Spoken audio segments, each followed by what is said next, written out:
নমস্কার। ভগবানের ভূত, কবি ভবানী প্রসাদ মজুমদার।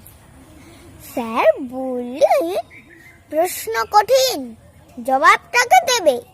আমাদের কে বানিয়েছিলেন বলতে পারো ভেবে?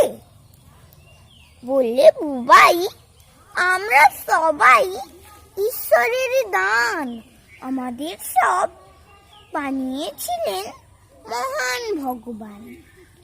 স্যার বললেন, তার কাছে তাই আমরা সবাই ঋণী।